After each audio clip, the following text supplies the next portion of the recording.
between knowledge and capacity is perhaps greater, and also more mysterious than one thinks. The capable man in the grand style, the creator, is only to live. Chapter 8. Peoples and Countries. I heard, once again for the first time, Richard Wagner's overture to the Master Singer. It is a piece of magnificent, gorgeous, heavy, latter-day art, which has the pride to presuppose 2 centuries of music as still living. In order that it may be understood, it is an honor to Germans that such a pride did not miscalculate. What flavors and forces, what seasons and climes do we not find mingled in it? It impresses us at one time as ancient, at another time as foreign, bitter, and too modern. It is as arbitrary as it is pompously traditional. It is not infrequently roguish, still oftener rough and coarse. It has fire and courage, and at the same time the loose, dun-colored skin of fruits which ripen too late. It flows broad and full, and suddenly there is a moment of inexplicable hesitation, like a gap that opens between cause and effect.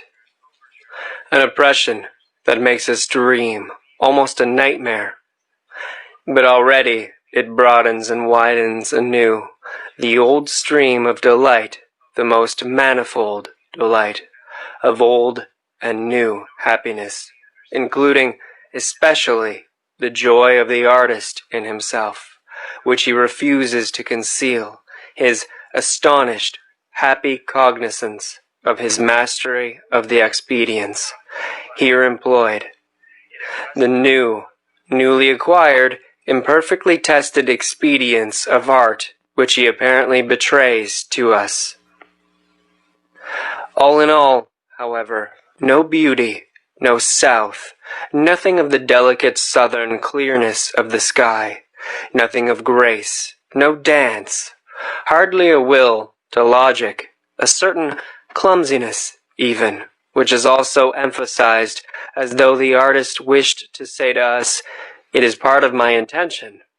A cumbersome drapery, something arbitrarily barbaric and ceremonious, a flurrying of learned and venerable conceits and witticisms.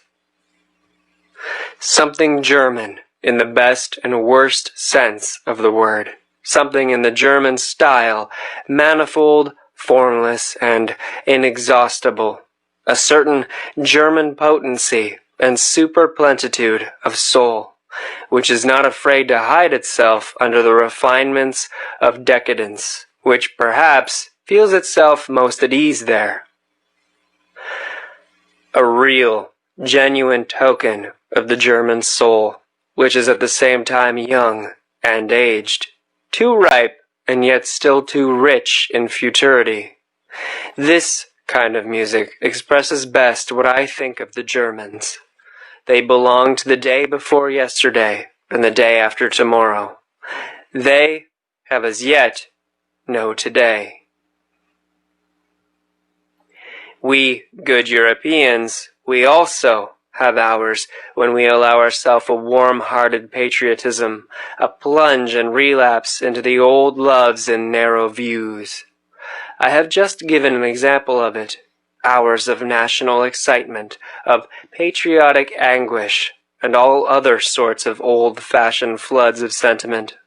Duller spirits may perhaps only get done with what confines its operation in us to hours and plays itself out in hours. In a considerable time. Some in half a year, others in half a lifetime, according to the speed and strength with which they digest and change their material.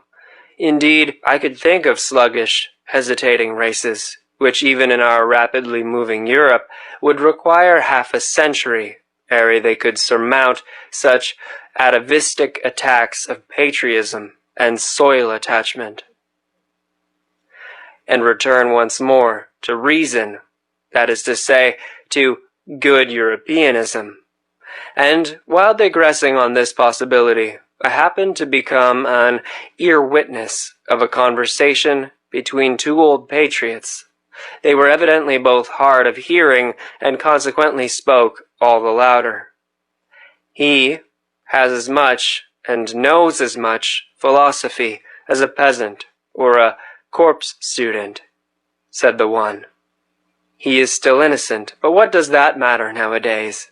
It is the age of the masses. They lie on their belly before everything that is massive, and so also in politics. A statesman who rears up for them a new Tower of Babel, some monstrosity of empire and power they call great. What does it matter that we more prudent and conservative ones do not meanwhile give up the old belief that it is only the great thought that gives greatness to an action or affair? Supposing a statesman were to bring his people into the position of being obliged henceforth to practice high politics, for which they were by nature badly endowed and prepared, so that they would have to sacrifice their old and reliable virtues out of love to a new and doubtful mediocrity. Supposing a statesman were to condemn his people generally to practice politics, when they have hitherto had something better to do and think about, and when in the depths of their souls they have been able to free themselves from a prudent loathing of the restlessness, emptiness, and noisy wranglings of the essentially politics-practicing nations.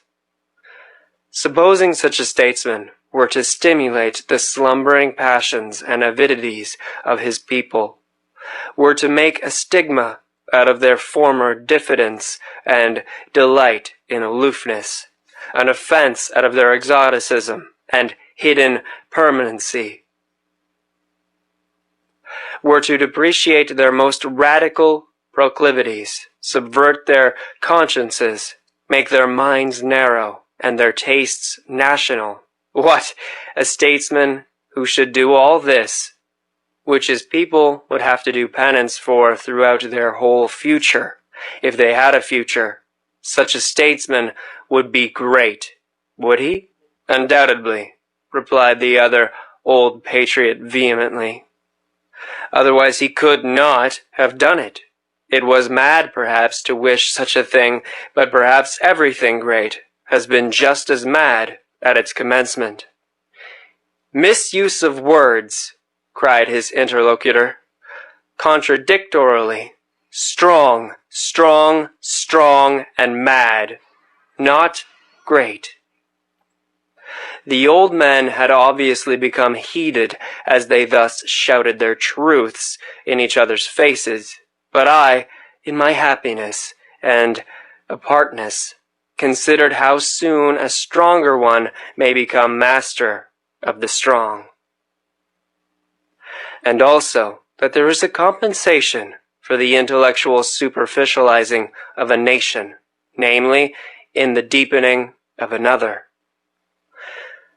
Whether we call it civilization, or humanizing, or progress, which now distinguishes the European, whether we call it simply, without praise or blame, by the political formula, the democratic movement in Europe, behind all the moral and political foregrounds pointed to by such formulas, an immense physiological process goes on, which is ever extending the process of the assimilation of Europeans. Their increasing detachment from the conditions under which, climatically and hereditarily, united races originate, their increasing independence of every definite milieu that for centuries would fain inscribe itself with equal demands on soul and body, that is to say, the slow emergence of an essentially supranational and nomadic species of man, who possesses, physiologically speaking, a maximum of the art and power of adaptation as his typical distinction. This process of the evolving European, which can be retarded in its tempo by great relapses, but will perhaps just gain and grow thereby in vehemence and depth, the still raging storm and stress of national sentiment pertains to it, and also the anarchism which is appearing at present. This process will probably arrive at results on which its naive propagators and panegyrists, the apostles of modern ideas, would least care to reckon. The same new conditions under which on an average a leveling and mediocrizing of man will take place. A useful, industrious, variously serviceable, and clever gregarious man are in the highest degree suitable to give rise to exceptional men of the most dangerous and attractive qualities. For while the capacity for adaptation, which is every day trying changing conditions, and begins a new work with every generation, almost with every decade, makes the powerfulness of the type impossible, while the collective impression of such future Europeans will probably be that of numerous, talkative, weak-willed, and very handy workmen who require a master, a commander, as they require their daily bread, while therefore the democratizing of Europe will tend to the production of a type prepared for slavery in the most subtle sense of the term. The strong man will necessarily in individual and exceptional cases become stronger and richer than he has perhaps ever been before, owing to the unprejudicedness of his schooling, owing to the immense variety of practice, art, and disguise. I mean to say that the democratizing of Europe is at the same time an involuntary arrangement for the rearing of tyrants, taking the word in all its meanings, even in its most spiritual sense. I hear with pleasure that our sun is moving rapidly towards the constellation Hercules, and I hope that the men on this earth will do like the sun, and we foremost, we good Europeans. There was a time when it was customary to call Germans deep by way of distinction, but now that the most successful type of new Germanism is covetous of quite other honors and perhaps misses smartness in all that has depth, it is almost opportune and patriotic to doubt whether we did not formally deceive ourselves with that commendation. In short, whether German depth is not at bottom something different and worse, and something from which, thank God, we are on the point of successfully ridding ourselves. Let us try, then, to relearn with regard to German depth. The only thing necessary for the purpose is a little vivisection of the German soul. The German soul is above all manifold, varied in its source, aggregated and superimposed, rather than actually built. This is owing to its origin. A German who would embolden himself to assert, "Two souls, alas, dwell in my breast," would make a bad guess at the truth, or, more correctly, he would come far short of the truth about the number of souls. As a people made up of the most extraordinary mixing and mingling of races, perhaps even with a preponderance of the pre-Aryan element as the people of the center in every sense of the term. The Germans are more intangible, more ample, more contradictory, more unknown, more incalculable, more surprising, and even more terrifying than other peoples are to themselves. They escape definition and are thereby alone the despair of the French. It is characteristic of the Germans that the question, "What is German?" never dies out among them. Kotzebue certainly knew his Germans well enough. "We are known," they cried jubilantly to him. But Sand also thought he knew them. John Paul knew what he was doing when he declared himself incensed at Fich's lying but patriotic flatteries and exaggerations. But is it probable that Goethe thought differently about Germans from John Paul, even though he acknowledged him to be right with regard to Fichte?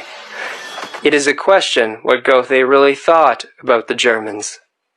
But about many things around him he never spoke explicitly, and all his life he knew how to keep an astute silence.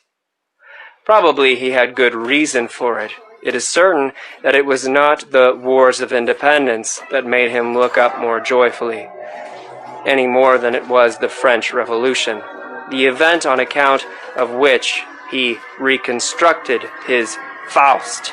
And indeed the whole problem of man was the appearance of Napoleon.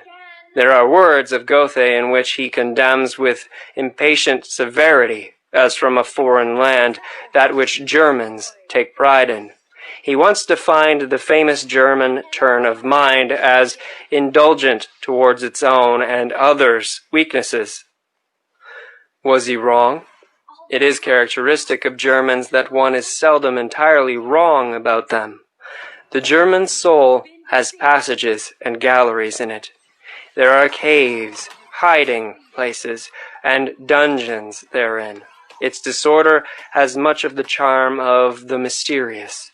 The German is well acquainted with the bypaths to chaos. And as everything loves its symbol, so the German loves the clouds and all that is obscure, evolving, crepuscular, damp, and shrouded. It seems to him that everything uncertain, undeveloped, self-displacing, and growing is deep. The German himself does not exist. He is becoming. He is developing himself. Development is therefore the essentially German discovery and hit in the great domain of philosophical formulas. A ruling idea which, together with German beer and German music, is laboring to Germanize all Europe. Foreigners are astonished and attracted by the riddles which the conflicting nature at the basis of the German soul propounds to them. Riddles with Hegel systemized and Richard Wagner has in the end set to music. Good-natured and spiteful. Such a juxtaposition, preposterous in the case of every other people, is unfortunately only too often justified in Germany. One has only to live for a while among Swabians to know this.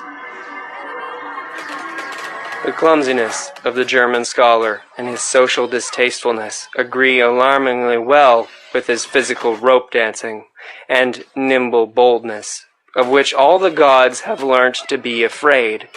If anyone wishes to see the German soul demonstrated at Oculus, let him only look at German taste, at German arts and manners, what boorish indifference to taste, how the noblest and the commonest stand there in juxtaposition, how disorderly and how rich is the whole constitution of this soul. The German drags at his soul. He drags at everything he experiences. He digests his events badly. He never gets done with them. And German depth is often only a difficult, hesitating digestion.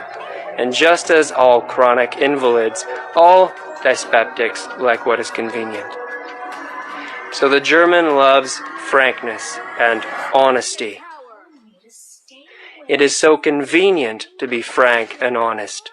This confidingness, this complacence, this slowing the cards of German honesty is probably the most dangerous and most successful disguise which the German is up to nowadays. It is his proper Mephistophelian art. With this, he can still achieve much. The German lets himself go, and thereby gazes with faithful, blue, empty German eyes, and other countries immediately confound him with his dressing gown. I meant to say that let German depth be what it will. Among ourselves alone, we perhaps take the liberty to laugh at it. We shall do well to continue henceforth to honor its appearance and good name, and not barter away too cheaply our old reputation as a people of depth for Russian smartness and Berlin wit and sand. It is wise for a people to pose, and let itself be regarded as profound, clumsy, good-natured, honest, and foolish. It might even be profound to do so. Finally, we should do honor to our name. We are not called the Tschützi Volk, deceptive people, for nothing. The good old time is past. It sang itself out in Mozart. How happy are we that his rococo still speaks to us, that his good company, his tender enthusiasm, his childish delight in the Chinese and its flourishes, his courtesy of heart, his longing for the elegant, the amorous, the tripping, the tearful, and his belief in the South can still appeal to something left in us. Sometime or other it will be over with it. Sometime or other it will be over with it. But who can doubt that it will be over still sooner with the intelligence and taste for Beethoven? For he was only the last echo of a break and transition in style, and not, like Mozart, the last echo of a great European taste which had existed for centuries. Beethoven is the intermediate event between an old mellow soul that is constantly breaking down and a future over-young soul that is always coming. There is spread over his music the twilight of eternal loss and eternal extravagant hope, the same light in which Europe was bathed when it dreamed with Rousseau, when it danced round the tree of liberty of the Revolution, and finally almost fell down in adoration before Napoleon. But how rapidly does this very sentiment now pale? How difficult nowadays is even the apprehension of this sentiment? How strangely does the language of Rousseau, Schiller, Shelley, and Biron sound to our ear, in whom collectively the same fate of Europe was able to speak, which knew how to sing in Beethoven. Whatever German music came afterwards belongs to Romanticism, that is to say, a movement which, historically considered, was still shorter, more fleeting, and more superficial than that great interlude, the transition of Europe from Rousseau to Napoleon, and to the rise of democracy. Weber. But what do we care nowadays for Freischütz and Oberon, or Marschner's Hans Healing and Vampire, or even Wagner's Tannhauser? That is extinct, although not yet forgotten music. This whole music of Romanticism, besides, was not noble enough, was not musical enough to maintain its position anywhere but in the theater and before the masses. From the beginning, it was second-rate music, which was little thought of by genuine musicians. It was different with Felix Mendelssohn, that halcyon master, who, on account of his lighter, purer, happier soul, quickly acquired admiration, and was equally quickly forgotten, as the beautiful episode of German music. But with regard to Robert Schumann, who took things seriously and has been taken seriously from the first, he was the last that founded a school. Do we not now regard it as a satisfaction, a relief, a deliverance that this very romanticism of Schumann's has been surmounted? Schumann fleeing into the Saxon Switzerland of his soul, with a half-Werther-like, half Jean-Paul-like nature, assuredly not like Beethoven, assuredly not like Biron. His Manfred music is a mistake and a misunderstanding to the extent of injustice. Schumann, with his taste, which was fundamentally a petty taste, that is to say, a dangerous propensity, doubly dangerous among Germans, for quiet lyricism and intoxication of the feelings.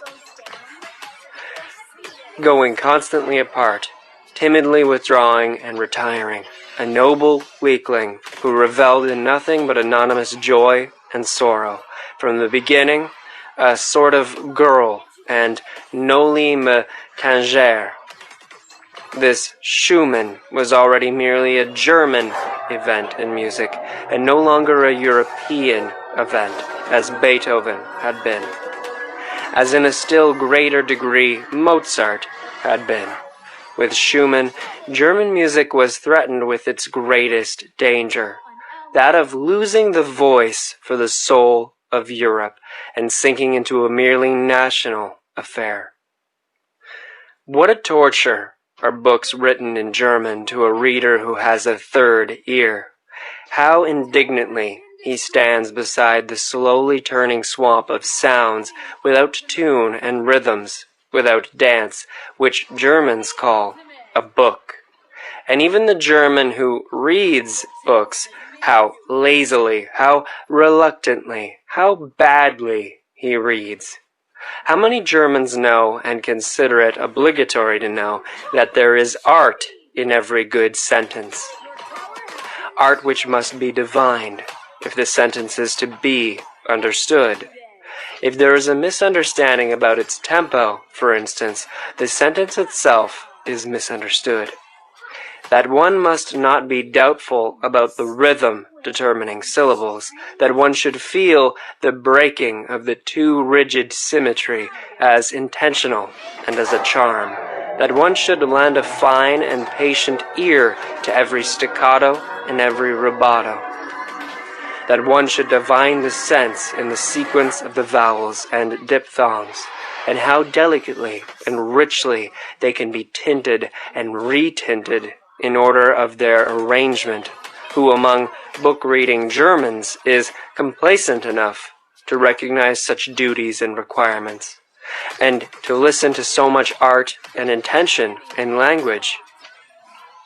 After all, one just has no ear for it, and so the most marked contrast of style are not heard, and the most delicate artistry is, as it were, squandered on the deaf.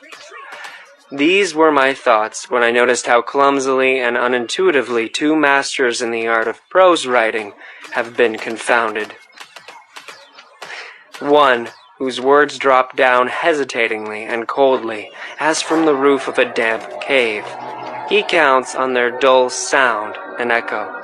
And another, who manipulates his language like a flexible sword, and from his arm down to his toes feels the dangerous bliss of the quivering, over-sharp blade, which wishes to bite, hiss, and cut. How little the German style has to do with harmony and with the ear is shown by the fact that precisely our good musicians themselves write badly. The German does not read aloud. He does not read for the ear, but only with his eyes. He has put his ears away in the drawer for the time. In antiquity, when a man read, which was seldom enough, he read something to himself, and in a loud voice. They were surprised when anyone read silently, and sought secretly the reason of it. In a loud voice, that is to say, with all the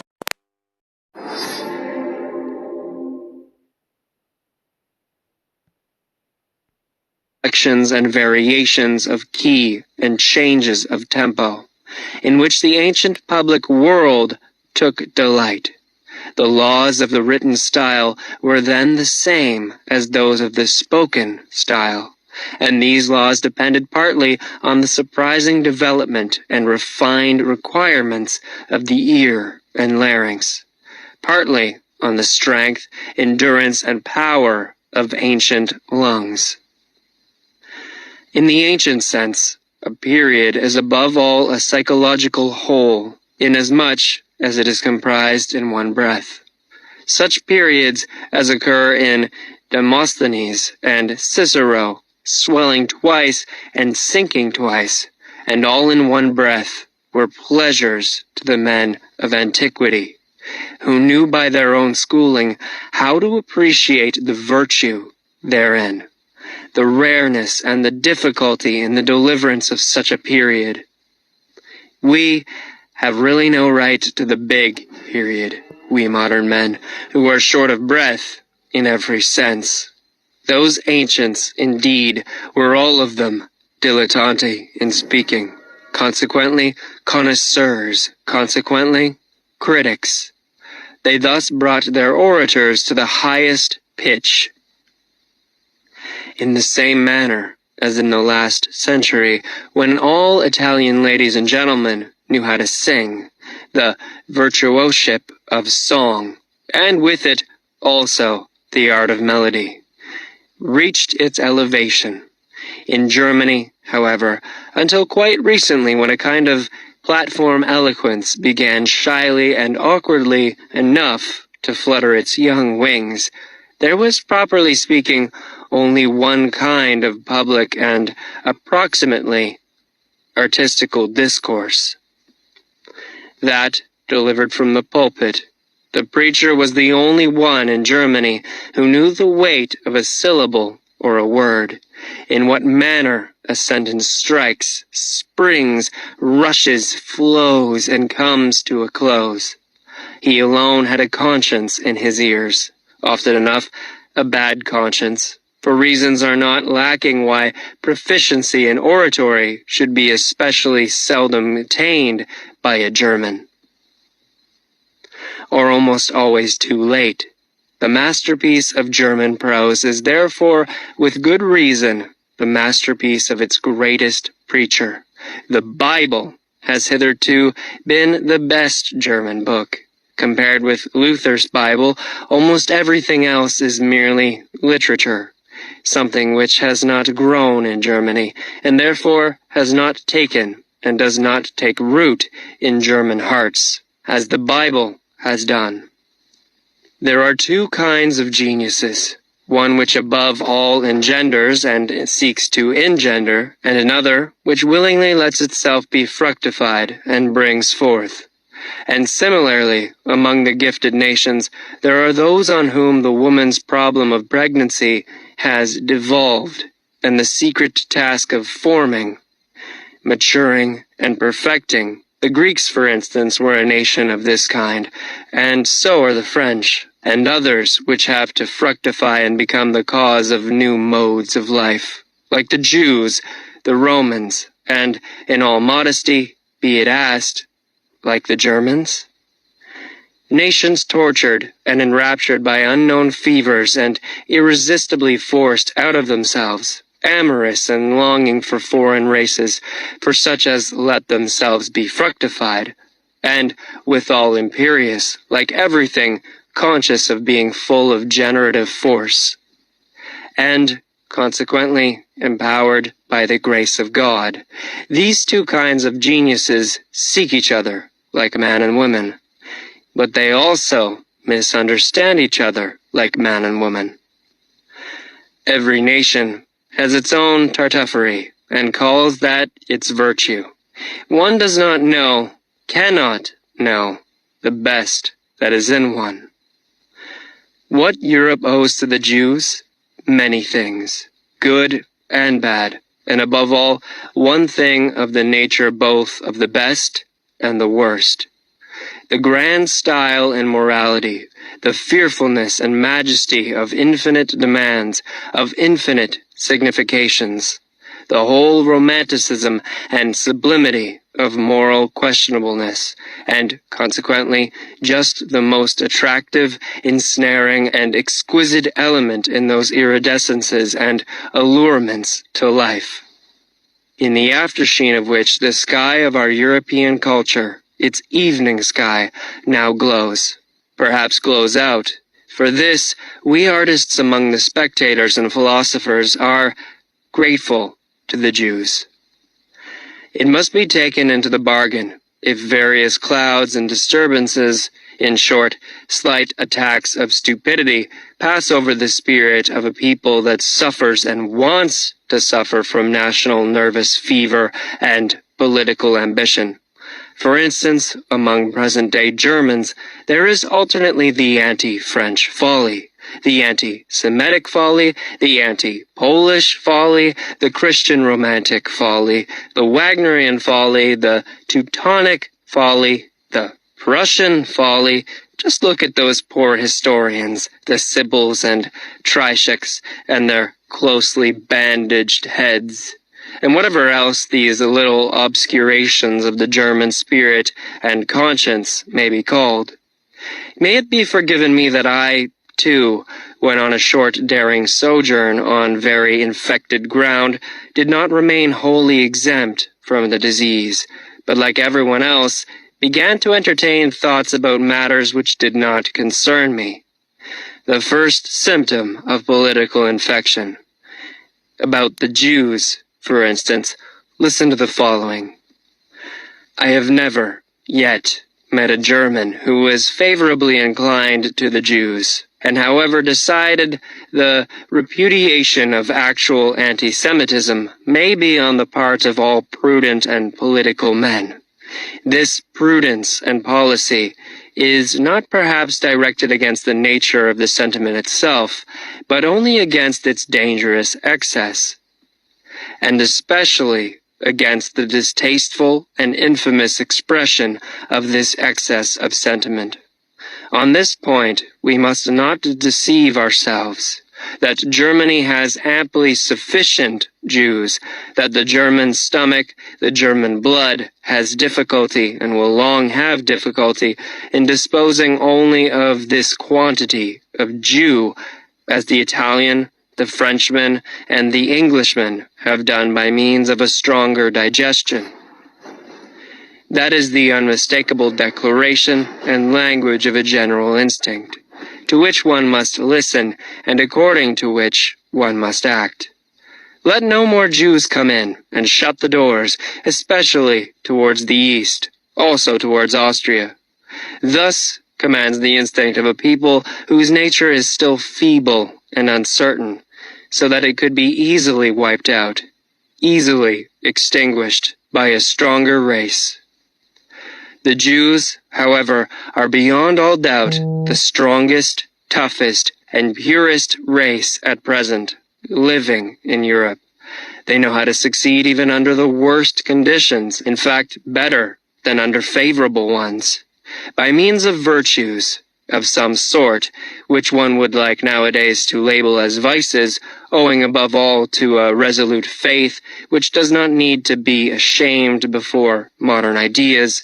They alter only when they do alter, in the same way that the Russian Empire makes its conquest, as an empire that has plenty of time, and is not of yesterday, namely, according to the principle, as slowly as possible. A thinker who has the future of Europe at heart will, in all his perspectives concerning the future, calculate upon the Jews as he will calculate upon the Russians, as above all the surest and likeliest factors in the great play and battle of forces.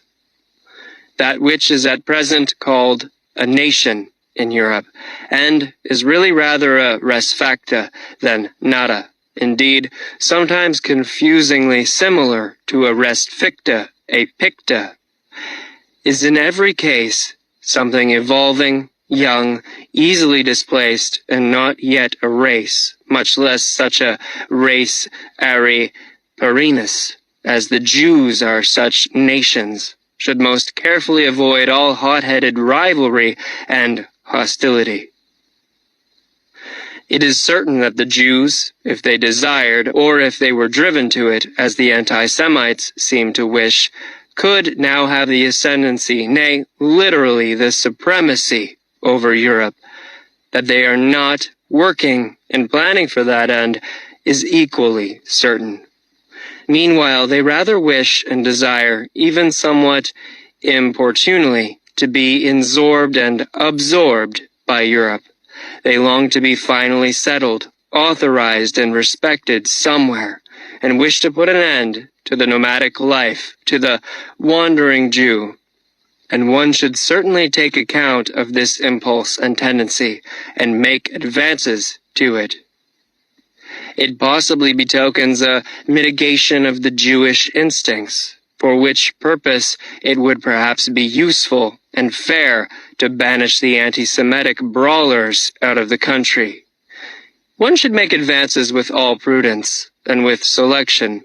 Pretty much as the English nobility do it, stands to reason that the more powerful and strongly marked types of New Germanism could enter into relation with the Jews with the least hesitation. For instance, the nobleman officer from the Prussian border, it would be interesting in many ways to see whether the genius for money and patience, and especially some intellect and intellectuality, sadly lacking in the place referred to, could not in addition be annexed and trained to the hereditary art of commanding and obeying, for both of which the country in question has now a classic reputation. But here it is expedient to break off my festal discourse and my sprightly tutomania, for I have already reached my serious topic, the European problem, as I understand it,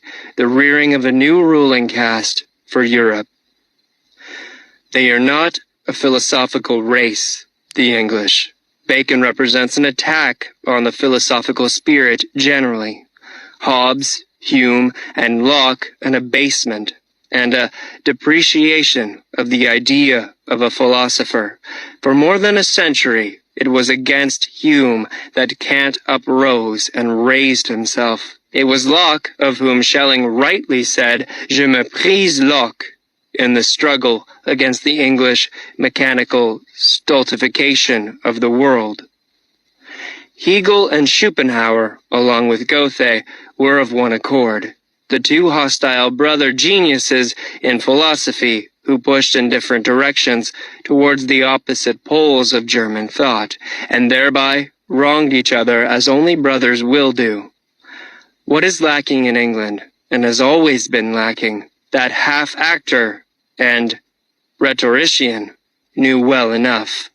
The absurd muddlehead Carlyle, who sought to conceal under passionate grimaces what he knew about himself, namely, what was lacking in Carlyle, real power of intellect, real depth of intellectual perception, in short, philosophy.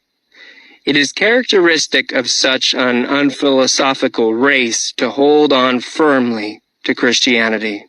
They need its discipline for moralizing and humanizing. The Englishman, more gloomy, sensual, headstrong, and brutal than the German, is for that very reason, as the baser of the two, also the most pious. He has all the more need of Christianity.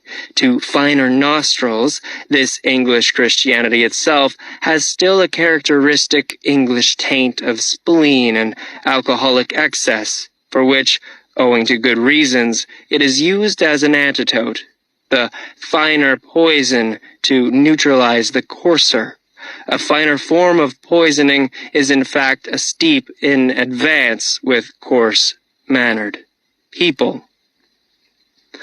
A step towards spiritualization.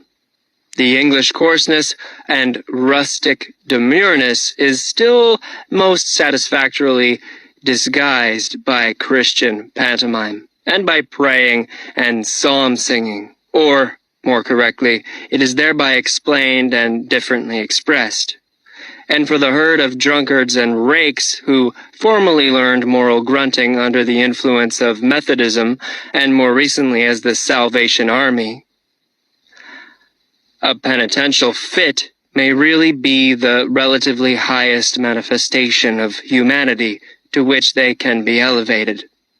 So much may reasonably be admitted that, however which offends even in the humanest Englishman is his lack of music. To speak figuratively, and also literally, he has neither rhythm nor dance in the movements of his soul and body. Indeed, not even the desire for rhythm and dance, for music. Listen to him speaking. Look at the most beautiful Englishwoman walking. In no country on earth are there more beautiful doves and swans. Finally, listen to them singing. But I ask too much. There are truths which are best recognized by mediocre minds because they are best adapted for them. There are truths which only possess charms and seductive power for mediocre spirits. One is pushed to this probably unpleasant conclusion now that the influence of respectable but mediocre Englishmen, I may mention Darwin, John Stuart Mill, and Herbert Spencer, begins to gain the ascendancy in the middle-class regions of European taste. Indeed, who could doubt that it is a useful thing for such minds to have the ascendancy for a time? It would be an error to consider the highly developed and independently soaring minds as specially qualified for determining and collecting many little common facts, and deducing conclusions from them. As exceptions, they are rather, from the first, in no very favorable position towards those who are the rules. After all, they have more to do than merely to perceive. In effect, they have to be something new. They have to signify something new. They have to represent new values. The gulf between knowledge and capacity is perhaps greater, and also more mysterious than one thinks. The capable man in the grand style, the creator, will possibly have to be an ignorant person, while on the other hand, for scientific discoveries like those of Darwin, a certain narrowness, aridity, and industrious carefulness, in short, something English, may not be unfavorable for arriving at them. Finally, let it not be forgotten that the English, with their profound mediocrity, brought about once before a general depression of European intelligence. What is called modern ideas, or the ideas of the 18th century, or French ideas, that, consequently, against which the German mind rose up with profound disgust, is of English origin. There is no doubt about it. The French were only the apes and actors of these ideas, their best soldiers, and likewise, alas, their first and profoundest victims. For owning to the diabolical Anglomania of modern ideas, the âme française has, in the end, become so thin and emaciated that at present one recalls its 16th and 17th centuries, its profound, passionate strength, its inventive excellency, almost with disbelief. One must, however, maintain this verdict of historical justice in a determined manner, and defend it against present prejudices and appearances. The European noblesse of sentiment, taste, and manners, taking the word in every high sense, is the work and invention of France. The European ignobleness, the plebeianism of modern ideas, is England's work and invention. Even at present, France is still the seat of the most intellectual and refined culture of Europe. It is still the high school of taste. But one must know how to find this France of taste. He who belongs to it keeps himself well concealed. They may be a small number in whom it lives and is embodied, besides perhaps being men who do not stand upon the strongest legs, in part fatalists, hypochondriacs, invalids, in part persons overindulged, over-refined, such as have the ambition to conceal themselves. They all have something in common. They keep their ears closed in presence of the delirious folly and noise, spouting, of the democratic bourgeois. In fact, a besotted and brutalized France at present sprawls in the foreground. It recently celebrated a veritable orgy of bad taste, and at the same time of self-admiration, at the funeral of Victor Hugo. There is also something else common to them, a predilection to resist intellectual Germanizing, and a still greater inability to do so. In this France of intellect, which is also a France of pessimism, Schopenhauer has perhaps become more at home and more ingenious than he has ever been in Germany. Not to speak of Heinrich Heine, who has long ago been reincarnated in the more refined and fastidious lyricists of Paris, or of Hegel, who at present, in the form of Taine, the first of living historians, exercises an almost tyrannical influence. As regards Richard Wagner, however, the more French music learns to adapt itself to the actual needs of the âme moderne, the more will it Wagnernite. One can safely predict that beforehand. It is already taking place sufficiently. There are, however, three things which the French can still boast of with pride as their heritage and possession, and as incredible tokens of their ancient intellectual superiority in Europe, in spite of all voluntary or involuntary Germanizing and vulgarizing of taste. Firstly, the capacity for artistic emotion, for devotion to form, for which the expression l'art pour l'art, along with numerous others, has been invented. Such capacity has not been lacking in France for 3 centuries, and owing to its reverence for the small number, it has again and again made a sort of chamber music of literature possible, which is sought for in vain elsewhere in Europe.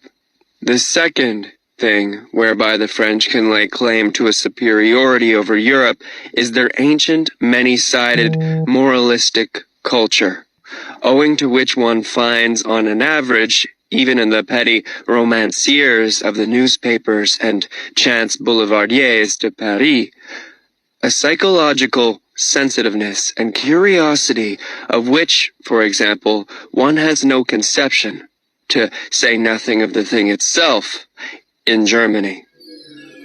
The Germans lack a couple of centuries of the moralistic work requisites thereto, which, as we have said, France has not grudged.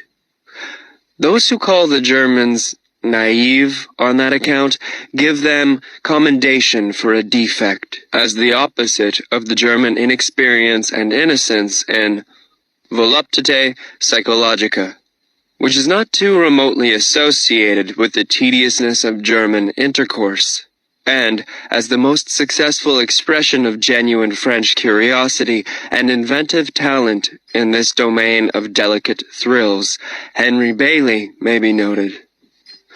That remarkable, anticipatory, and forerunning man, who, with a Napoleonic tempo, traversed his Europe, in fact, several centuries of the European soul, as a surveyor and discoverer thereof.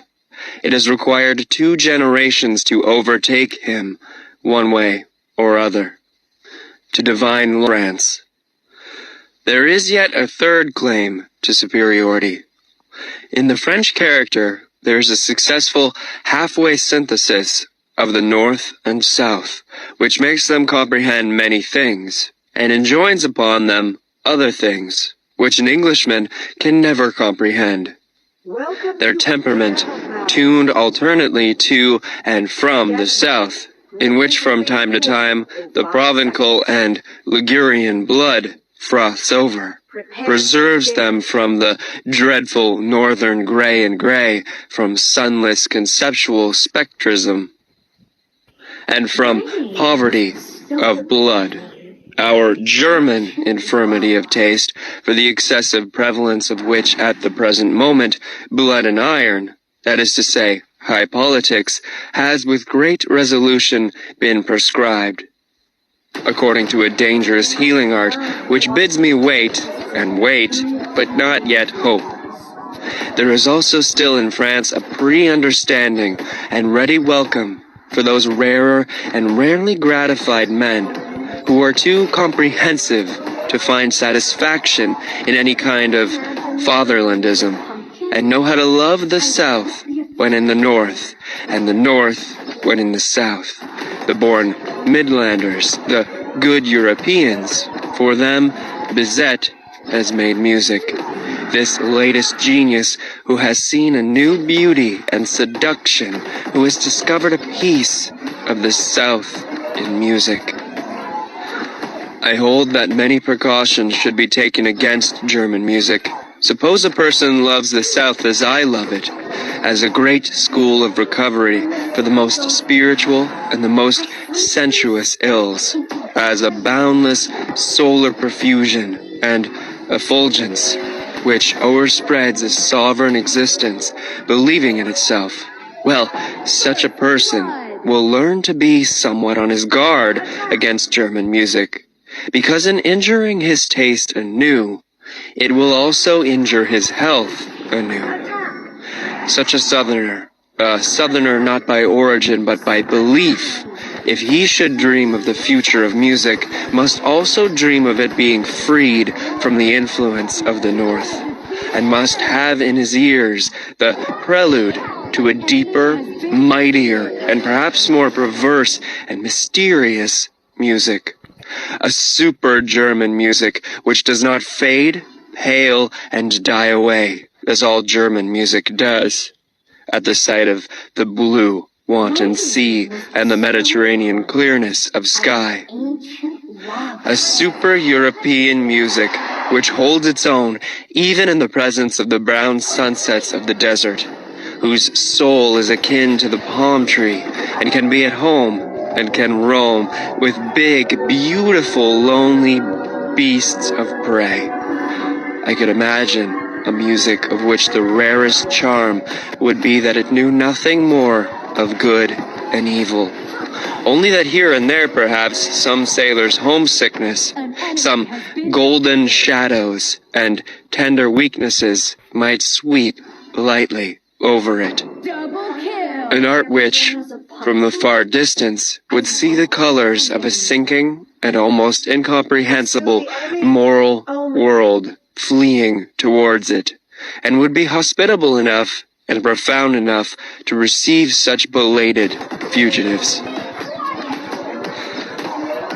Owing to the morbid estrangement which the nationality craze has induced and still induces among the nation of Europe, owing also to the short-sighted and hasty-handed politicians who with the help of this craze are at present in power, and do not suspect to what extent the disintegrating policy they pursue must necessarily be only an interlude policy. Owing to all this, and much else that is altogether unmentionable at present, the most unmistakable signs that Europe wishes to be one are now overlooked, or arbitrarily and falsely misinterpreted, with all the more profound and large-minded men of this century. The real general tendency of the mysterious labor of their souls was to prepare the way for that new synthesis, and, tentatively, to anticipate the European of the future. Only in their simulations, or in their weaker moments, in old age, perhaps, did they belong to the fatherlands. They only wrested from themselves when they became patriots. I think of such men as Napoleon, Goethe, Beethoven, Stendhal, Heinrich Heine, Schopenhauer. It must not be taken amiss if I also count Richard Wagner among them, about whom one must not let oneself be deceived by his own misunderstandings. Geniuses like him have seldom the right to understand themselves, still less, of course, by the unseemly noise with which he is now resisted and opposed in France. The fact remains, nevertheless, that Richard Wagner and the later French Romanticism of the 40s are most closely and intimately related to one another. They are akin, fundamentally akin, in all the heights and depths of their requirements. It is Europe, the one Europe, whose soul presses urgently and longingly outwards and upwards in their multifarious and boisterous art. Whither? Into a new light? Towards a new sun? But who would attempt to express accurately what all these masters of new modes of speech could not express distinctly? It is certain that the same storm and stress tormented them, that they sought in the same manner these last great seekers, all of them steeped in literature to their eyes and ears, the first artists of universal literary culture, for the most part, even themselves writers, poets, intermediaries, and blenders of the arts and the senses. Wagner as a musician is reckoned among painters, as poet among musicians, as artists generally among actors. All of them fanatics for expression at any cost. I specially mention Delacroix, the nearest related to Wagner, all of them great discoverers in the realm of the sublime, also of the loathsome and dreadful, still greater discoverers in effect, in display, in the art of the show, shop, all of them talented far beyond their genius, out-and-out virtuosi, with mysterious access to all that seduces, allures, constrains, and upsets, born enemies of logic and of the straight line, hankering after the strange, the exotic, the monstrous, the crooked, and the self-contradictory, as men Tantuluses of the will, plebeian parvenus, who knew themselves to be incapable of a noble tempo or of a lento in life and action. Think of Balzac, for instance, unrestrained workers almost destroying themselves by work, antinomians and rebels in manners, ambitious and insatiable, without equilibrium and enjoyment. All of them finally shattering and sinking down at the Christian cross, and with right and reason, for whom of them would have been sufficiently profound and sufficiently original for an anti-Christian philosophy.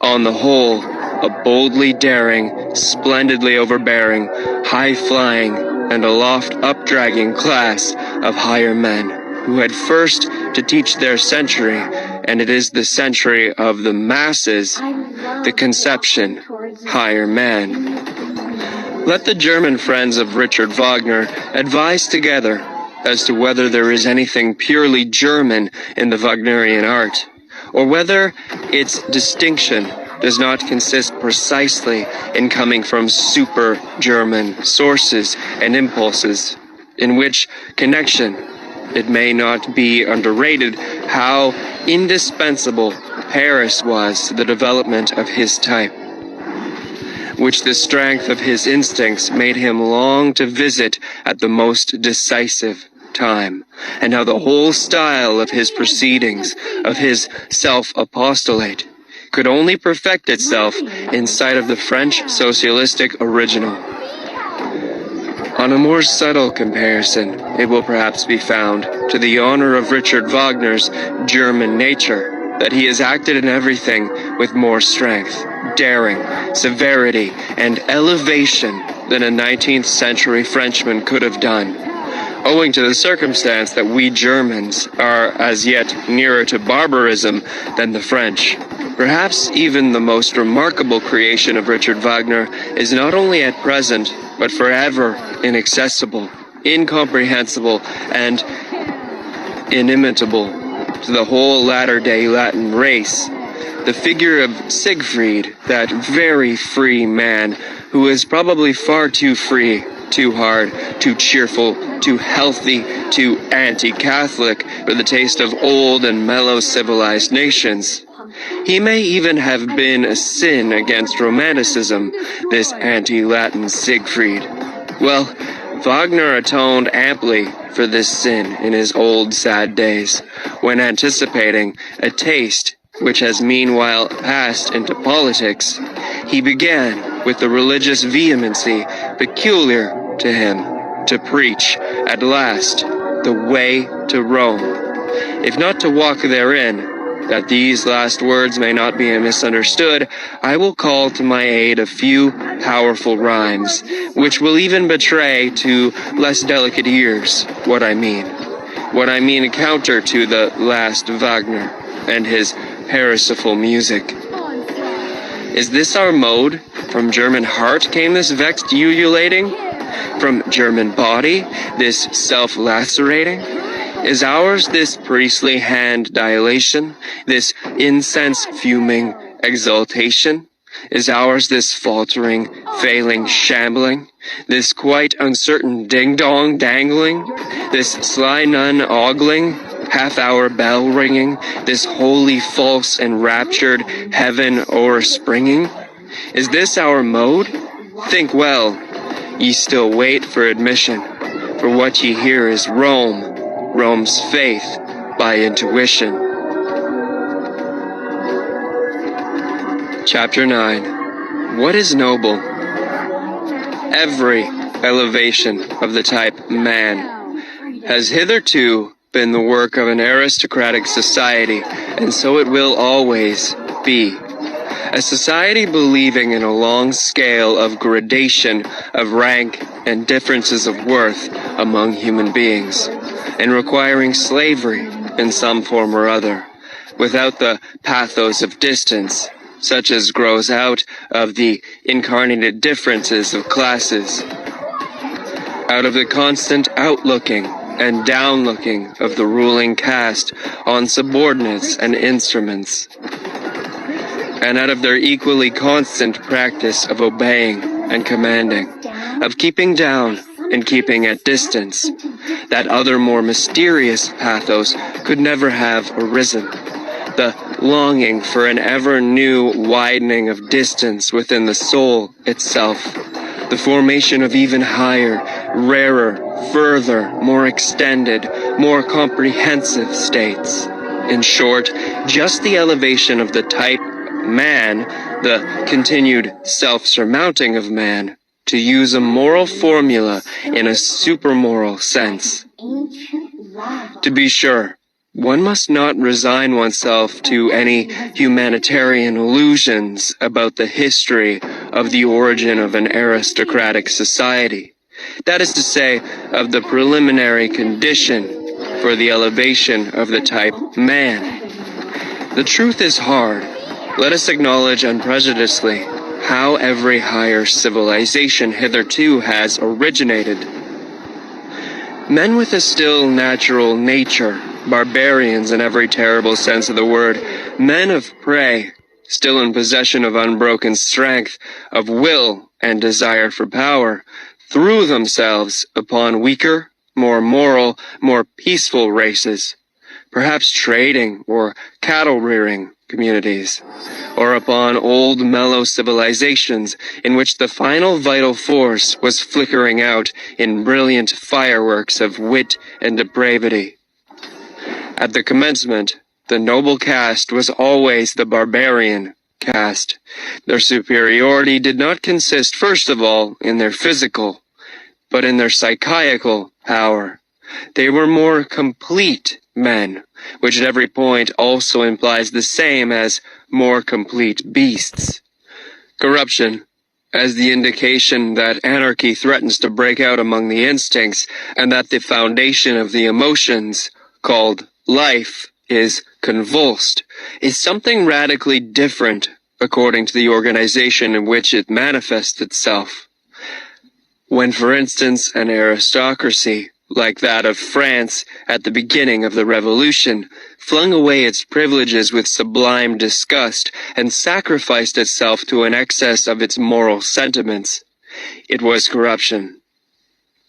It was really only the closing act of the corruption which had existed for centuries, by virtue of which that aristocracy had abdicated step by step its lordly prerogatives and lowered itself to a function of royalty, in the end even to its decoration and parade dress, The essential thing, however, in a good and healthy aristocracy is that it should not regard itself as a function either of the kingship or of the commonwealth, but as the significance and highest justification thereof. That it should therefore accept with a good conscience the sacrifice of a legion of individuals who, for its sake, must be suppressed and reduced to imperfect men, to slaves and instruments. Its fundamental belief must be precisely that society is not allowed to exist for its own sake, but only as a foundation and scaffolding by means of which a select class of beings may be able to elevate themselves to their higher duties, and in general to a higher existence.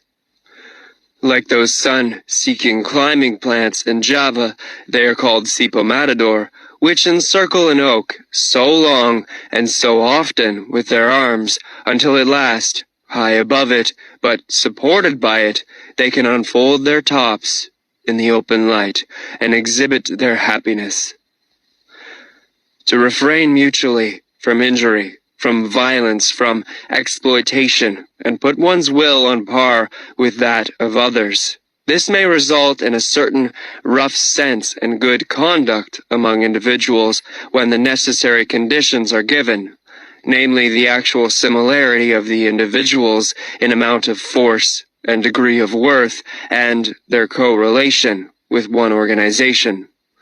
As soon, however, as one wished to take this principle more generally, and if possible even as the fundamental principle of society, it would immediately disclose what it really is, namely, a will to the denial of life, a principle of dissolution and decay. Here, one must think profoundly to the very basis and resist all sentimental weaknesses. Life itself is essentially appropriation, injury, conquest of the strange and weak, suppression, severity, obtrusion of peculiar forms, incorporation, and at the least, putting it mildest, exploitation. But why should one forever use precisely these words on which for an age a disparaging purpose has been stamped? Even the organization within which, as was previously supposed, the individuals treat each other as equal, it takes place in every healthy aristocracy, must itself, if it be a living and not a dying organization, do all that towards other bodies which the individuals within it refrain from doing to each other. It will have to be the incarnated will to power. It will endeavor to grow, to gain ground, attract to itself and acquire ascendancy, not owing to any morality or immorality, but because it lives, and because life is precisely will to power. On no point, however, is the ordinary consciousness of Europeans more unwilling to be corrected than on this matter. People now rave everywhere, even under the guise of science, about coming conditions of society in which the exploiting character is to be absent. That sounds to my ears as if they promised to invent a mode of life which should refrain from all organic functions. Exploitation does not belong to a depraved or imperfect and primitive society. It belongs to the nature of the living being as a primary organic function. It is a consequence of the intrinsic will to power, which is precisely the will to life. Granting that, as a theory, this is a novelty, as a reality, it is the fundamental fact of all history. Let us be so far honest towards ourselves. In a tour through the many finer and coarser moralities which have hitherto prevailed or still prevailed on the earth, I found certain traits reoccurring regularly together and connected with one another, until finally two primary types revealed themselves to me, and a radical distinction was brought to life. There is master morality and slave morality.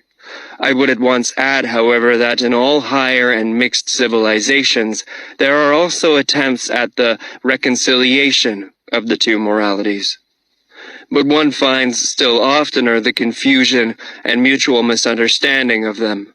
Indeed, sometimes their close juxtaposition, even in the same man within one's soul, the distinctions of moral values have either originated in a ruling caste, pleasantly conscious of being different from the ruled, or among the ruled class, the slaves and dependents of all sorts. In the first case, when it is the rulers who determine the conception good, it is the exalted, proud disposition which is regarded as the distinguishing feature, and that which determines the order of rank.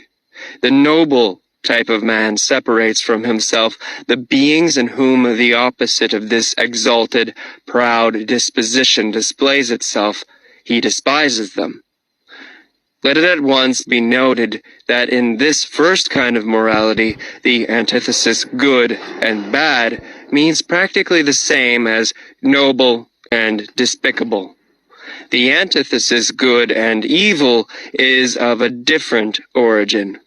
The cowardly, the timid, the insignificant, and those thinking merely of narrow utility are despised. Moreover, also the distrustful, with their constrained glances, the self-abasing, the dog-like kind of men who let themselves be abused, the mendicant flatterers, and above all the liars. It is a fundamental belief of all aristocrats that the common people are untruthful. We truthful ones, the nobility in ancient Greece called themselves. It is obvious that everywhere the designations of moral value were at first applied to men, and were only derivatively, and at a later period, applied to actions. It is a gross mistake, therefore, when historians of morals start with questions like, why have sympathetic actions been praised? The noble type of man regards himself as a determiner of values. He does not require to be approved of. He passes the judgment. What is injurious to me is injurious in itself. He knows that it is he himself only who confers honor on things. He is the creator of values. He honors whatever he recognizes in himself. Such morality equals self-glorification. In the foreground, there is the feeling of plenitude, of power which seeks to overflow, the happiness of high tension, the consciousness of a wealth which would fain give and bestow. The noble man also helps the unfortunate, but not, or scarcely, out of pity, but rather from an impulse generated by the superabundance of power. The noble man honors in himself the powerful one, him also who has power over himself, who knows how to speak and how to keep silence, who takes pleasure in subjugating himself to severity and hardness, and has reverence for all that is severe and hard. Wotan placed a hard heart in my breast, says an old Scandinavian saga. It is thus rightly expressed from the soul of a proud Viking. Such a type of man is even proud of not being made for sympathy. The hero of the saga, therefore, adds warningly, he who has not a hard heart when young will never have one.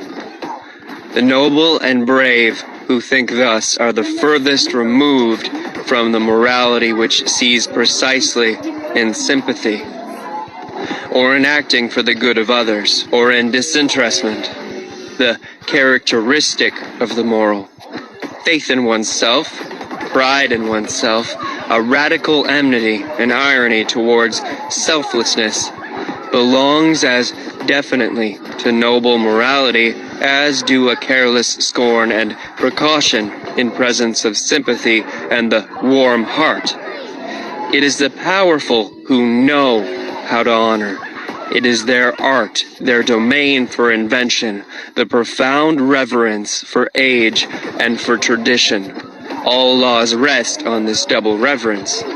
The belief and prejudice in favor of ancestors and unfavorable to newcomers is typical in the morality of the powerful. And if, reversely, men of modern ideas believe almost instinctively in progress and the future, and are more and more lacking in respect for old age, the ignoble origin of these ideas has complacently betrayed itself thereby. A morality of the ruling class, however, is more especially foreign and irritating to present-day taste in the sternness of its principle, that one has duties only to one's equals, that one may act towards beings of a lower rank, towards all that is foreign, just as seems good to one, or as the heart desires, and in any case, beyond good and evil. It is here that sympathy and similar sentiments can have a place. The ability and obligation to exercise prolonged gratitude and prolonged revenge, both only within the circle of equals, artfulness in retaliation, refinement of the idea in friendship, a certain necessity to have enemies as outlets for the emotion of envy, quarrelsomeness, arrogance, in fact, in order to be a good friend. All these are typical characteristics of the noble morality, which has been pointed out, is not the morality of modern ideas, and is therefore at present difficult to realize, and also to unearth and disclose. It is otherwise with the second type of morality, slave morality, supposing that the abused, the oppressed, the suffering, the unemancipated, the weary, and those uncertain of themselves should moralize. What will be the common element in their moral estimates?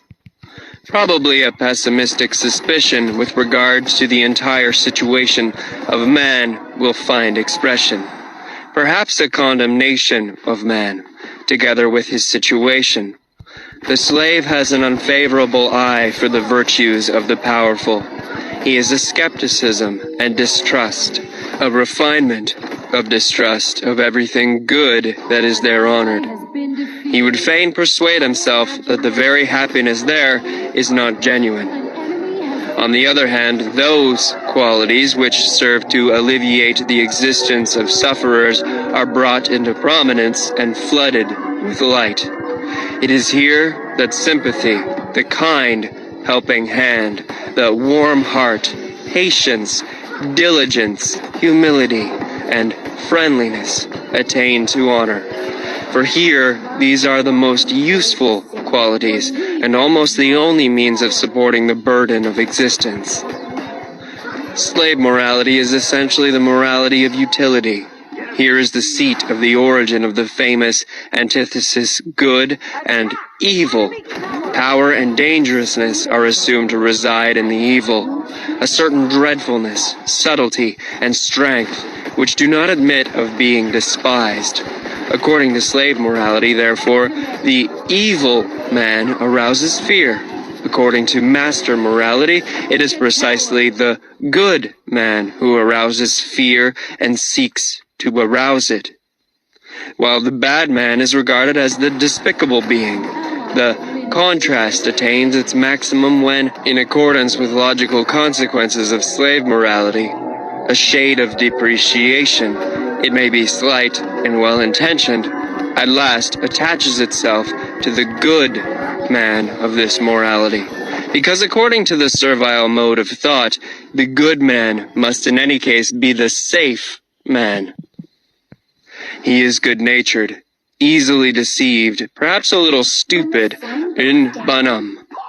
Everywhere that slave morality gains the ascendancy, language shows a tendency to approximate the significations of the words good and stupid. A last fundamental difference, the desire for freedom, the instinct for happiness, and the refinements of the feeling of liberty, belong as necessarily to slave morals and morality as artifice and enthusiasm in reverence and devotion are the regular symptoms of an aristocratic mode of thinking and estimating.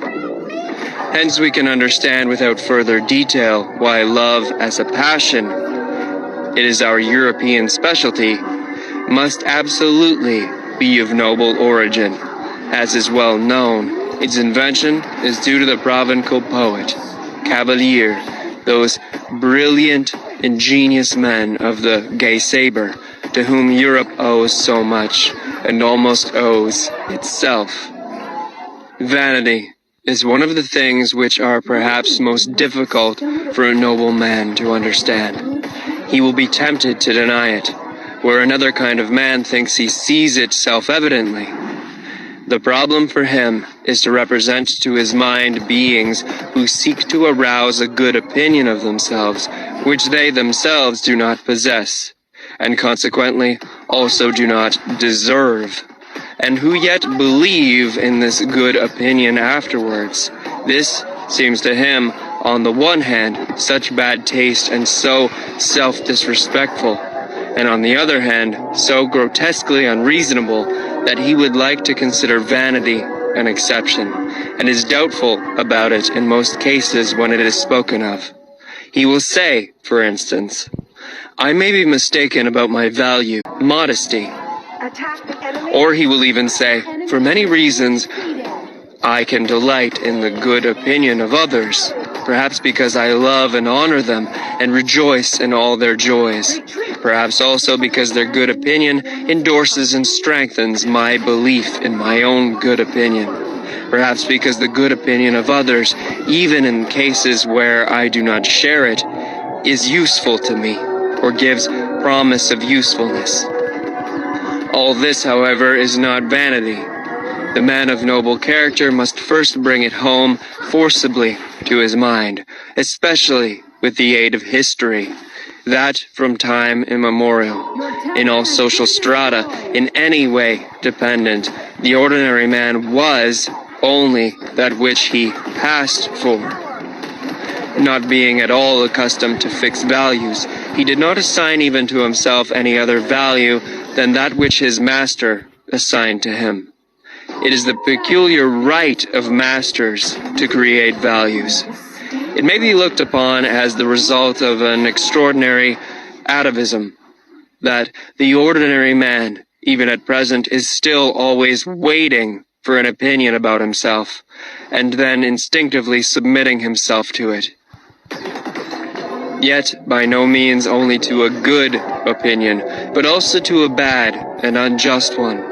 Think, for instance, of the greater part of the self-appreciations and self-depreciations which believing women learn from their confessors, and which in general the believing Christian learns from his church. In fact, conformably to the slow rise of the democratic social order, and its cause, the blending of the blood of masters and slaves, the originally noble and rare impulse of the masters to assign a value to themselves and to think well of themselves will now be more and more encouraged and extended.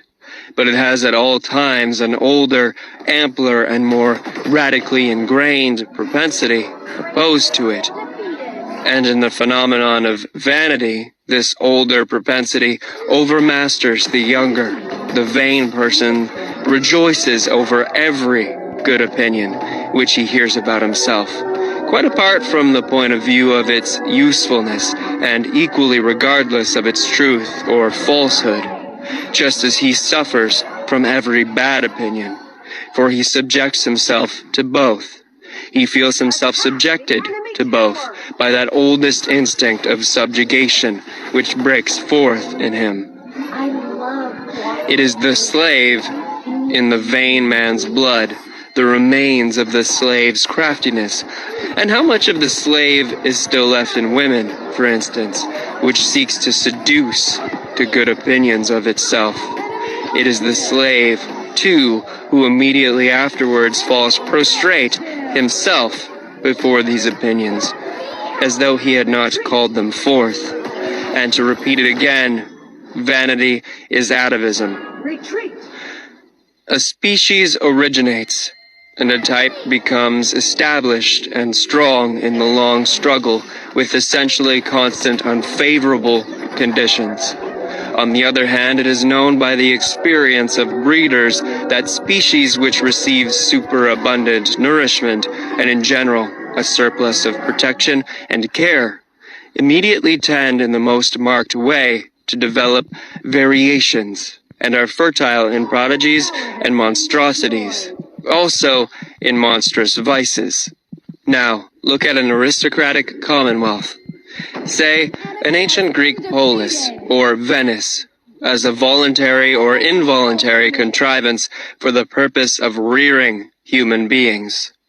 There are there men beside one another, thrown upon their own resources, who want to make their species prevail, chiefly because they must prevail, or else run the terrible danger of being exterminated. The favor, the superabundance, the protection are there lacking, under which variations are fostered. The species needs itself as species, as something which, precisely by virtue of its hardness, its uniformity, and simplicity of structure, can in general prevail, and make itself permanent in constant struggle with its neighbors, or with rebellious or rebellion-threatening vassals. The most variated experience teaches it what are the qualities to which it principally owes the fact that it still exists. In spite of all gods and men, it has hitherto been victorious. These qualities it calls virtues, and these virtues alone it develops to maturity. It does so with severity. Indeed, it desires severity. Every aristocratic morality is intolerant in the education of youth, in the control of women, in the marriage customs, in the relations of old and young, in the penal laws, which have an eye only for the degenerating. It counts intolerance itself among the virtues, under the name of justice, a type with few but very marked features. A species of severe, warlike, wisely silent, reserved, and reticent men, and as such, with the most delicate sensibility for the charm and nuances of society, is thus established, unaffected by the vicissitudes of generations, the constant struggle with uniform, unfavorable conditions is, as already remarked, the cause of a type becoming stable and hard. Finally, however, a happy state of things results. The enormous tension is relaxed. There are perhaps no more enemies among the neighboring peoples, and the means of life, even of the enjoyment of life, are present in superabundance. With one stroke, the bond and constraint of the old discipline severs. It is no longer regarded as necessary, as a condition of existence. If it would continue, it can only do so as a form of luxury, as an occasioning taste. Variations, whether they be deviations into the higher, finer, and rarer, or deteriorations and monstrosities, appear suddenly on the scene in the greatest exuberance and splendor. The individual dares to be individual and detach himself. At this turning point of history, there manifests themselves, side by side, and often mixed and entangled together, a magnificent, manifold, virgin forest-like upgrowth and upstriving, a kind of tropical tempo in the rivalry of growth, and an extraordinary decay and self-destruction, owing to the savagely opposing and seemingly exploding egoisms, which strive with one another for sun and light, and can no longer assign any limit, restraint, or forbearance for themselves by means of the hitherto existing morality. It was this morality itself which piled up the strength so enormously. which bent the bow in so threatening a manner. It is now out of date. It is getting out of date. The dangerous and disquieting point has been reached when the greater, more manifold, more comprehensive life is lived beyond the old morality. The individual stands out and is obliged to have recourse to his own law-giving, his own arts and artifices for self-preservation, self-elevation, and self-deliverance. Nothing but new whys, nothing but new hows, no common formulas any longer. Misunderstanding and disregard in league with each other. Decay, deterioration, and the loftiest desires frightfully entangled. The genius of the race overflowing from all the cornucopias of good and bad. A portentous simultaneousness of spring and autumn, full of new charms and mysteries peculiar to the fresh, still unexhausted, still unwearied corruption. Danger is again present, the mother of morality. Great danger, this time shifted into the individual, into the neighbor and friend, into the street, into their own child, into their own heart, into all the most personal and secret recesses of their desires and volitions. What will the moral philosophers who appear at this time have to preach? They discover, these sharp onlookers and loafers, that the end is quickly approaching, that everything around them decays and produces decay, that nothing will endure until the day after tomorrow, except one species of man, the incurably mediocre. The mediocre alone have a prospect of continuing and propagating themselves. They will be the men of the future, the sole survivors. Be like them, become mediocre, is now the only morality which has still a significance, which still obtains a hearing. But it is difficult to preach this morality of mediocrity. It can never avow what it is and what it desires. It has to talk of moderation and dignity and duty and brotherly love. It will have difficulty in concealing its irony. There is an instinct for rank, which more than anything else is already the sign of high rank. There is a delight in the nuances of reverence, which leads one to infer noble origin and habits. The refinement, goodness, and loftiness of the soul are put to a perilous test when something passes by that is of the highest rank, but is not yet protected by the awe of authority from obtrusive touches and incivilities. Something that goes its way like a living touchstone, undistinguished, undiscovered, and tentative, perhaps voluntarily veiled and disguised. He whose task and practice it is to investigate souls will avail himself of many varieties of this very art to determine the ultimate value of a soul, the unalterable innate order of rank to which it belongs. He will test it by its instinct for reverence. Différence engendre haine. The vulgarity of many a nature spurts up suddenly like dirty water. When any holy vessel, any jewel from closed shrines, any book bearing the marks of great destiny is brought before it, while on the other hand there is an involuntary silence, a hesitation of the eye, a cessation of all gestures, by which it is indicated that a soul feels the nearest of what is worthiest of respect.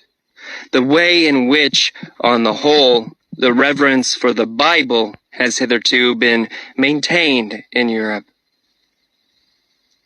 is perhaps the best example of discipline and refinement of manners which Europe owes to Christianity.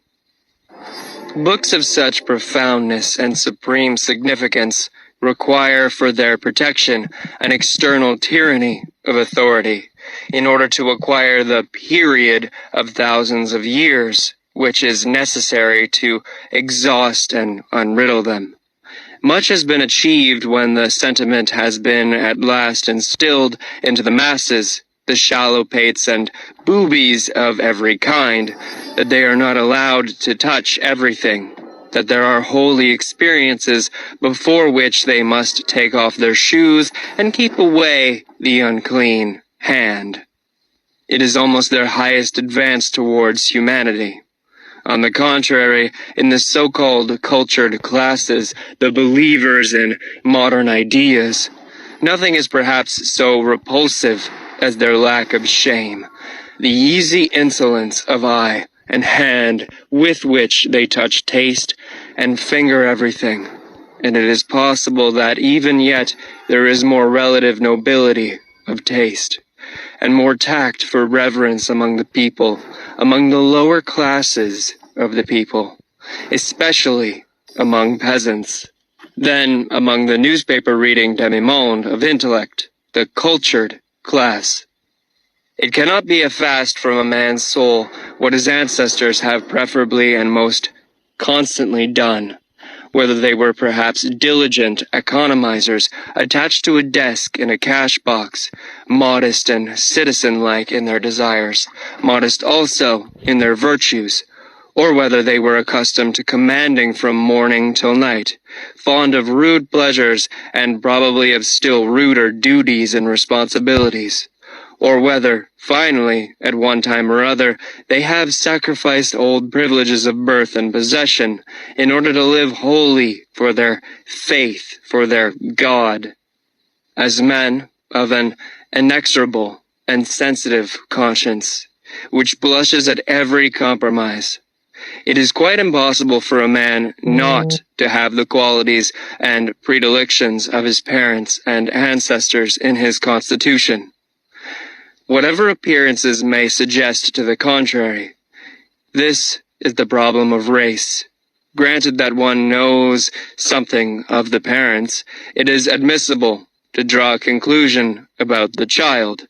Any kind of offensive incontinence, any kind of sordid envy, or of clumsy self-vaunting, the three things which together have constituted the genuine plebeian type in all times, such must pass over to the child, as surely as bad blood, and with the help of the best education and culture, one will only succeed in deceiving with regard to such heredity. And what else does education and culture try to do nowadays, in our very democratic, or rather very plebeian age? Education and culture must be essentially the art of deceiving. Deceiving with regard to origin, with regard to the inherited plebeianism in body and soul. An educator who nowadays preaches truthfulness above everything else, and called out constantly to his pupils, "Be true, be natural, show yourselves as you are," even such a virtuous and sincere ass would learn in a short time to have recourse to the furca of Horace, naturem expellere. With what result? Plebeianism? Usque recurret. Footnote: Horace's Epistles 1:10-24. At the risk of displeasing innocent ears, I submit that egoism belongs to the essence of a noble soul. I mean the unalterable belief that to a being such as we, other beings must naturally be in subjection, and have to sacrifice themselves. The noble soul accepts the fact of his egoism without question, and also without consciousness of harshness, constraint, or arbitrariness therein, but rather as something that may have its basis in the primary law of things. If he sought a designation for it, he would say, "It is justice itself." He acknowledges under certain circumstances, which made him hesitate at first, that there are other equally privileged ones. As soon as he has settled this question of rank, he moves among those equals and equally privileged ones with the same assurance, as regards modesty and delicate respect, which he enjoys in intercourse with himself in accordance with an innate heavenly mechanism, which all the stars understand. It is an additional instance of his egoism, this artfulness and self-limitation in intercourse with his equals. Every star is a similar egoist. He honors himself in them, and in the rights which he concedes to them. He has no doubt that the exchange of honors and rights, as the essence of all intercourse, belongs also to the natural condition of things.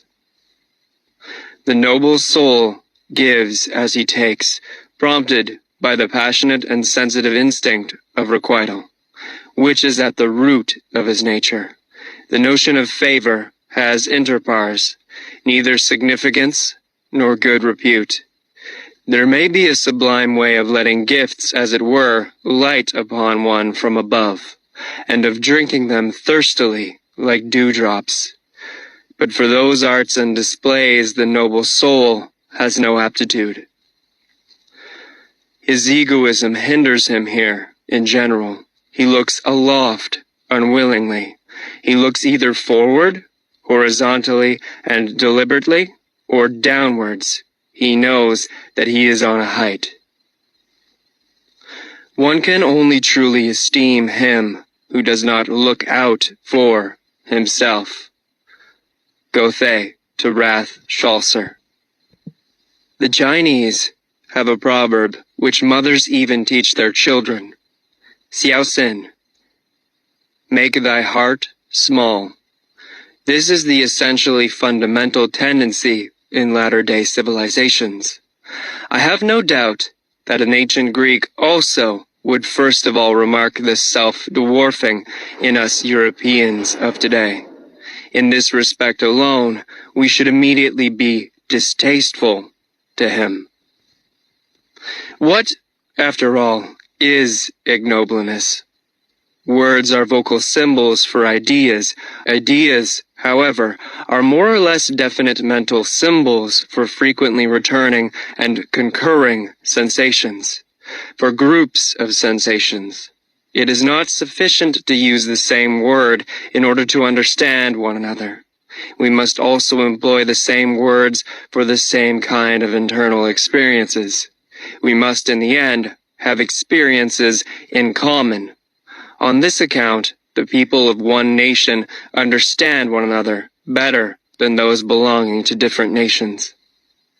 Even when they use the same language, or rather, when people have lived long together under similar conditions of climate, soil, danger, requirement, toil, there originates therefrom an entity that understands itself, namely, a nation.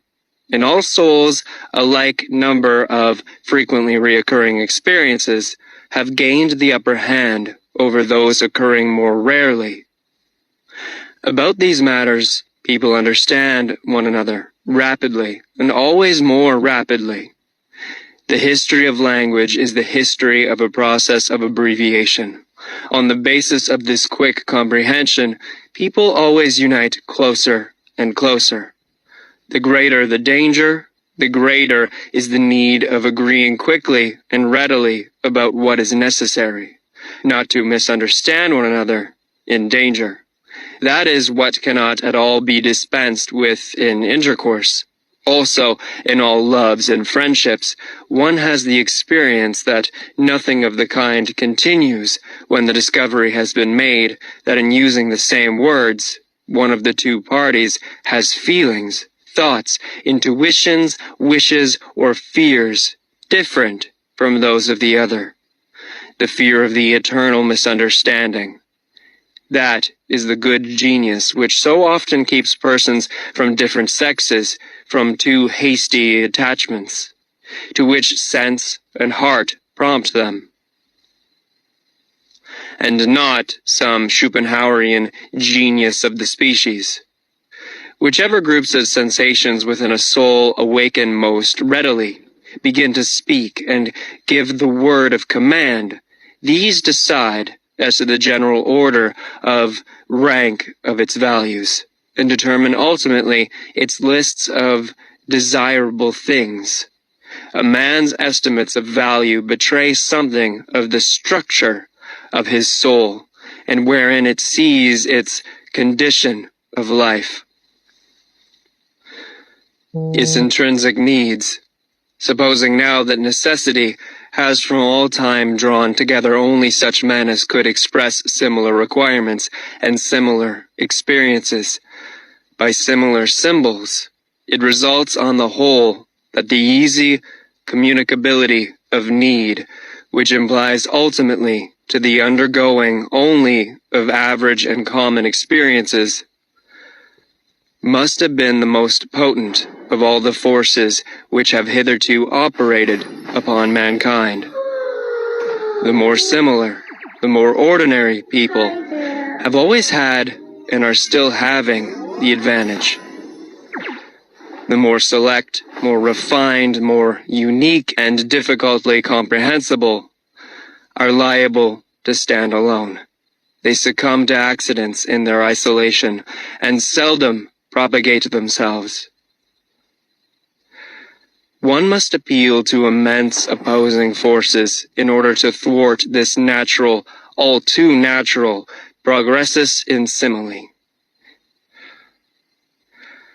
The evolution of man to the similar, the ordinary, the average, the gregarious, to the ignoble.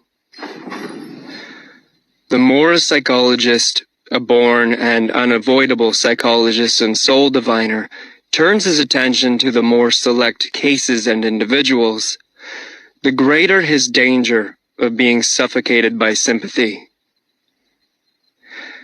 He needs sternness and cheerfulness more than any other man, for the corruption, the ruination of higher men, of the more unusually constituted souls, is in fact the rule. It is dreadful to have such a rule always before one's eyes, to manifold torment of the psychologist who has discovered this ruination, who discovers once and then discovers almost repeatedly throughout all history this universal inner desperateness of higher men. This eternal too late, in every sense, may perhaps one day be the cause of his turning with bitterness against his own lot, and of his making an attempt at self-destruction, of his going to ruin himself. One may perceive in almost every psychologist a telltale inclination for delightful intercourse with commonplace and well-ordered men. The fact is thereby disclosed that he always requires healing, that he needs a sort of flight and forgetfulness, away from what his insight and incisiveness, from what his business has laid upon his conscience. The fear of his memory is peculiar to him. He is easily silenced by the judgment of others. He hears with unmoved countenance how people honor, admire, love, and glorify where he has perceived, or he even conceals, his silence by expressly assenting to some plausible opinion. Perhaps the paradox of his situation becomes so dreadful that precisely where he has learnt great sympathy, together with great contempt, the multitude, the educated, and the visionaries have on their part learnt great reverence, reverence for great men and marvelous animals, for the sake of whom one blesses and honors the fatherland, the earth, the dignity of mankind, and one's own self, to whom one points the young, and in view of whom one educates them, and who knows, but in all great instances hitherto, just the same happened, that the multitude worshipped a god, and that the god was only a poor sacrificial animal. Success has always been the greatest liar, and the work itself is the success. The great statesman, the conqueror, the discoverer are disguised in their creations until they are unrecognizable.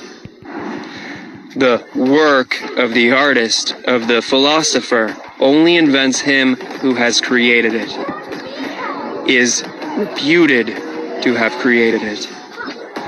The great men, as they are reverenced, are poor little fictions composed afterwards. In the world of historical values, spurious coinage prevails. Those great poets, for example, such as Byron, Musset, Poe, Leopardi, Kleist, Gogol. I do not venture to mention much greater names, but I have them in my mind, as they now appear, and were perhaps obliged to be, men of the moment, enthusiastic, sensuous and childish, light-minded and impulsive in their trust and distrust, with souls in which usually some flaw has to be concealed, often taking revenge with their works for an eternal defilement, often seeking forgetfulness in their soaring from a too true memory, often lost in the mud and almost in love with it until they become like the will-o'-the-wisps around the swamps, and pretend to be stars. The people then call them idealists, often struggling with protracted disgust, with an ever-reappearing phantom of disbelief, which makes them cold and obliges them to languish for Gloria, and devour faith as it is out of the hands of intoxicated adulators. What a torment these great artists are, and the so-called higher men in general, to him who has once found them out. It is thus conceivable that it is just from woman, who is clairvoyant in the world of suffering, and also unfortunately eager to help and save to an extent far beyond her powers, that they have learnt so readily those outbreaks of boundless devoted sympathy, which the multitude, above all the reverent multitude, do not understand, and overwhelm with prying and self-gratifying interpretations.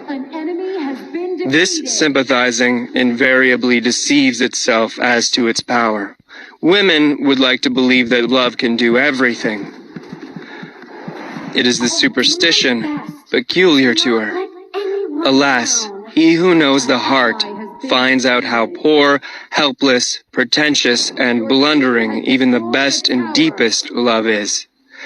He finds that it rather destroys than saves. It is possible that under the holy fable and travesty of the life of Jesus there is hidden one of the most painful cases of the martyrdom of knowledge about love. The martyrdom of the most innocent and most craving heart that never had enough of any human love, that demanded love, that demanded inexorably and frantically to be loved and nothing else, with terrible outbursts against those who refused him their love. The story of a poor soul insatiated and insatiable in love, that had to invent hell to send thither those who would not love him, and that at last, enlightened about human love, had to invent a God who is entire love, entire capacity for love, who takes pity on human love because it is so paltry, so ignorant. He who has such sentiments, he who has such knowledge about love, seeks for death. Why should one deal with such painful matters, provided, of course, that one is not obliged to do so? The intellectual haughtiness and loathing of every man who has suffered deeply, it almost determines the order of rank how deeply men can suffer. The chilling certainty with which he is thoroughly imbued and colored, that by virtue of his suffering he knows more than the shrewdest and wisest can ever know, that he has been familiar with and at home in many distant dreadful worlds of which you know nothing. This silent intellectual haughtiness,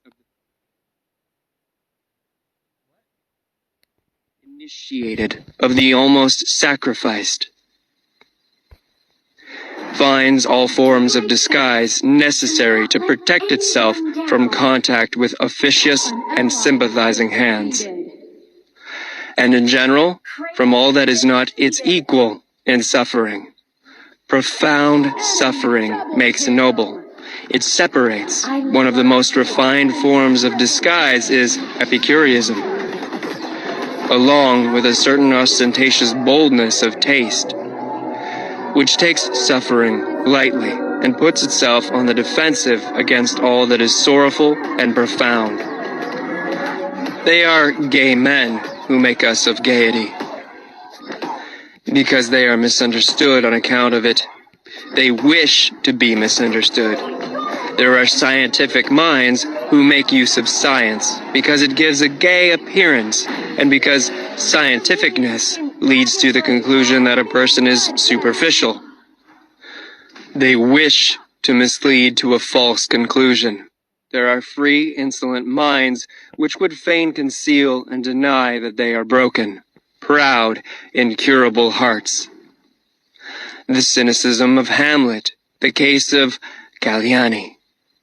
And occasionally, folly itself is the mask of an unfortunate, overassured knowledge, from which it follows that it is the part of a more refined humanity to have reverence for the mask, and not to make use of psychology and curiosity in the wrong place.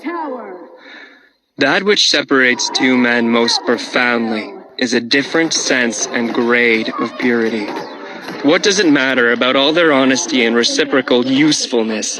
What does it matter about all their mutual goodwill?